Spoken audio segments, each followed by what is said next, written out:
قرآن کا کارنامہ ایک جملے میں بیان کیجئے تو یہ ہے کہ اس نے صحابہ کرام رضوان اللہ تعالی علیہم اجمعین کے دلوں میں ایمان پیدا کر دیا، اور توحید، معاد آخرت، عود کرنا ہوتا ہے نا، لوٹ کے آنا، تو معاد لوٹ کے آنے کی جگہ یعنی آخرت،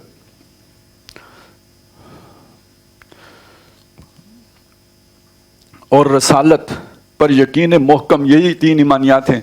ایمان باللہ، ایمان بالآخرہ اور ایمان بالرسالت، ان پر ایمان یقین محکم کی کیفیت پیدا کر دی۔ لیکن اس سے یعنی اتنا جملہ کہنے سے اس ہماگیر تبدیلی کا اندازہ نہیں ہوتا جو قرآن حکیم کی بدولت ان کی زندگیوں میں برپا ہو گئی تھی، یعنی صحابہ کرام کی زندگیوں میں جو تبدیلی آئی تھی، اتنا جملہ کہنے سے کہ قرآن مجید نے ان کے اندر ایمان پیدا کر دیا، وہ سمجھ میں نہیں آتا، کیونکہ آج ہم سمجھتے ہیں کہ ہمیں ایمان تو حاصل ہی حاصل ہے، تو ہم جب کہیں گے کہ انہیں ایمان پیدا ہو گیا تو بندے کو لگتا ہے ہماری طرح کا یہ ایمان ہو گیا ہوگا، تو اب اس کہتے ہیں اس تبدیلی کا اندازہ نہیں ہوتا جو ان کی زندگیوں میں برپا ہو گئی تھی، اس لیے کہ قرآن نے، اب ذرا سنیں یہ الفاظ کہ کیا تبدیلی تھی وہ، اور یہ بھی سمجھ لیں کہ معاشرے میں تبدیلی انسان کی تبدیلی کے بعد آتی ہے، معاشرہ انسانوں پر مشتمل ہے، جب تک انسانوں کی معتدب تعداد میں تبدیلی نہیں آتی معاشرہ تبدیل نہیں ہو سکتا، تو انسانوں میں تبدیلی لانے کا عمل قرآن مجید کے ذریعے سے ہوا، اور کیسی تبدیلی آئی سنیے۔ قرآن نے ان کا فکر بدلا، سوچ بدلی،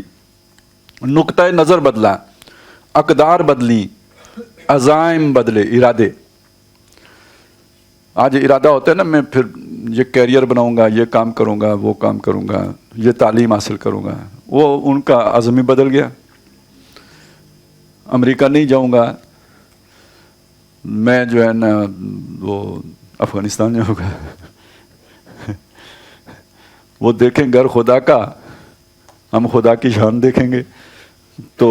یہ اپنا اپنا عزم ہے نا، اپنا اپنا ارادہ ہے، تو ان کا ارادہ بدل گیا، عزائم بدلے،